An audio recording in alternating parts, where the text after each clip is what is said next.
నమస్తే అండి. మీ పేరు? నా పేరు కన్నయ్య అండి. ఏం చేస్తుంటారు? ఎగ్జామ్ పని అండి. వ్యవసాయం చేస్తుంటారు. మరి పిఠాపురంలో పవర్ స్టార్ పవన్ కళ్యాణ్ గారు నిలబడుతున్నారు. అవును. ప్రజల యొక్క మద్దతు ఏ రకంగా ఉంది? పవన్ కళ్యాణ్ అంతేనండి. ఎవరు చూసినా పవన్ కళ్యాణ్ అంటున్నారండి. మీరేమంటారు? నేను పవన్ కళ్యాణ్ అండి. మా ఇద్దరు తమ్ముళ్ళు అండి మాకు. ఇద్దరు హైదరాబాద్ పోయి ఏదో చేసుకుంటారు అంటే ఇక్కడి నుంచి ఏం కదులుతున్నారు లేదండి. ఇంకా మేము అంత దూరం వెళ్ళాం. అక్కడికి వెళ్ళాక ఎలా ఉంటుందో పరిస్థితి. ఇప్పుడు అక్కడికి వెళ్ళిన తర్వాత ఎవడు ఎలా ఉంటాడో తెలుస్తుంది కదండి. మనిషి భయపడి కదలలేకపోతున్నారండి. దేనికి భయపడ్డాం? ఎవరికి భయపడ్డాం? భయపడ్డం ఏందండి, మన లోకల్లో ఏమైనా జాబులు వస్తే చేసుకుంటారని కుర్రోళ్ళు. మరి ఇక్కడి నుంచి ఆడుకో పోలేరు కదండి బయటికి. అదండి పరిస్థితి. ఉద్యోగాలు లేవంటారు? ఉద్యోగాలు లేవండి. చదువుకునే కుర్రోళ్ళు లేదండి. మీకు తెలియదు ఏముందండి, ఈ 5 సంవత్సరాలు పెట్టి నుంచి ఏమీ లేదండి. ఆ వాలంటీర్ చేస్తున్నారని కుర్రోళ్ళు 5,000 రూపాయలకి ఏమవుతుందండి? ఇవాళ 1000 రూపాయలు తెచ్చుకుంటే కుటుంబాలు గడవండి. ఇప్పుడు ఈ రేట్లు పెట్టండి. మరి 5,000 రూపాయలకి చేస్తున్నారంటే గడదండి. గడకే చేస్తున్నారండి పాపం కుర్రోళ్ళు. పవన్ కళ్యాణ్ గారు ఒకసారి వాలంటీర్స్ గురించి ఏమన్నారంటే వాళ్ళ ఇంట్లో ఉన్న డేటా ఇన్ఫర్మేషన్ అంతా గ్యాదర్ చేస్తున్నారు. నిజమేనా అంటారు? అంత జనరల్ నాలెడ్జ్ మాకు లేదండి. మేము ఎక్స్చేంజ్ చేసుకుంటాం కాబట్టి అతనికి తెలియకుండా ఏ మాట మాట్లాడండి. తెలుసుంటే మాట్లాడతాడండి, ఏ మాట్లాడినండి. ఇప్పుడు అది పెద్దోళ్ళు సంబంధించింది కదండి.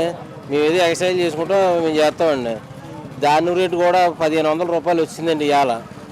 ఇప్పుడు దాని గొడవలో ఉన్నామండి మేము. ఇగో చేలోకి వెళ్తాండి, మీరు ఎవరు మాట్లాడుకుంటున్నారంటే ఆగమండి. సో రాష్ట్ర వ్యాప్తంగా ముఖ్యమంత్రి ఎవరిని చూడాలనుకుంటున్నారు మీరు? ముఖ్యమంత్రిగా ఎవరు ఉండాలని కోరుకుంటున్నారు? ముఖ్యమంత్రిగా తెలుగుదేశం పవన్ కళ్యాణ్ గారు వాళ్ళిద్దరూ మాట్లాడుకునండి. ఇంకా వాళ్ళు మన రాష్ట్రానికి మంచి చేస్తే బాగుండని మేము అనుకుంటున్నామండి. ఎక్కడికి పోకుండా మన కుర్రోళ్ళకి కొద్ది జాబులు 5,000 10,000 ముష్టి పడికండా అండి. కుర్రోళ్ళు భవిష్యత్తు మా రైతులు కొంచెం చూసేయండి. మమ్మల్ని కూడా ఈ చదువుకుని కుర్రోళ్ళు ఎవరైతే ఉన్నారో వాళ్ళకి ఒక 30,000 40,000 జాబులు ఉద్యోగాలండి. వాళ్ళకి మార్గం చూపితే చాలండి.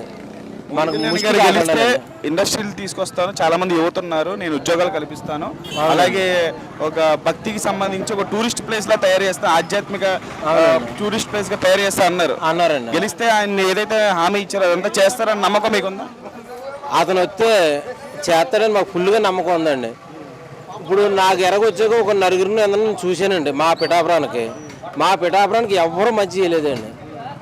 డ్రైనేజీ వ్యవస్థ కానీ ఏదైనా మునిగిపోతే కానీ ఏదో రావడం, ఓ పొలాపట్లో ఏదో ముఖం మీద పడిచిపోవడం కానివ్వండి, ఎవరు మా పిఠాపురానికి ఎవరు మంచి చేసిన వాళ్ళు లేరండి. ఆ భగవంతుడి దయ వల్ల మాకు పవన్ కళ్యాణ్ గారు ఇక్కడ రావడమే మాకు సంతోషంగా ఉందండి. ఎవరు నోటు చూసినండి పవన్ కళ్యాణ్ మాట్లాడండి.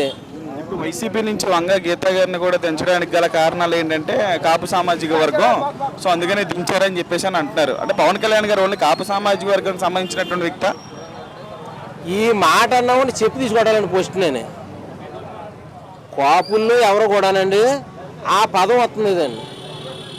వీళ్ళు ఎవరంటే రాజకీయ నాయకులు చేసి కుట్ర తప్పించండి. ఇది ఎవరో నాకు అందరూ అంటే ఇక్కడ ఉన్నారండి. ఇప్పుడు వీళ్ళందరూ ఉన్నారు కదండి, అందరికీ ప్రతి కులంలో జతగాళ్ళు ఉన్నారండి. అంటే దీన్ని ఓసీ బీసీ అంటారు కదా, నాకు అంత లోకజ్ఞానం లేదు కానండి.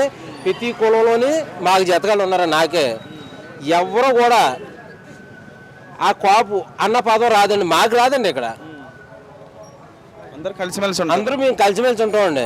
ఇప్పుడు వంగ గీత అందరూ కాపులు కదిటండి. వాళ్ళు మాకెవరికి ఉండదండి. ఇక్కడ ఇది ఎక్కడి నుంచో ఎవరో పుట్టింతున్నదండి. ఇది మేమైతే అందరూ కలిసిమెలిసి చేసుకుంటామండి. అన్ని వర్గాల నుంచి పవన్ కళ్యాణ్ గారికి ఫుల్గా మద్దతు ఉంది ఇక్కడ ఈ నియోజకవర్గం ఉందండి.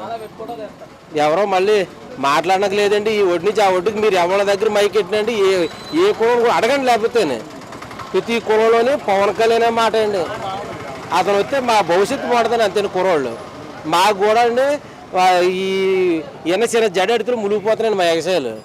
ఆ ఏ కాలంలో మట్టిలు దించడం అండి, ఇలాంటి పనులేమో మాకు చేస్తారనండి. మేము చూస్తాం. వైసీపీ ఈసారి చాలా గట్టిగానే ఖర్చు పెడుతున్నట్టు వార్తలు వస్తున్నాయి. ఇక్కడ మడిసికి ఓటుకి 1,00,000 రూపాయలు మాకు ఇస్తేయండి. 1,00,000 రూపాయలు మా డబ్బు అండి. అది మీరు ఊరు ఎంట్రన్స్లో చెరువు చూసారో లేదో నాకు తెలియదు కానీ చివరి శివాలయం కాడ ఉంటుంది చెరువు తవ్వేసి డబ్బు అట్టుపోరండి వాళ్ళు. ఆ డబ్బే మాకు పంచుతారండి మా చేబ్రోళ్ళకండి.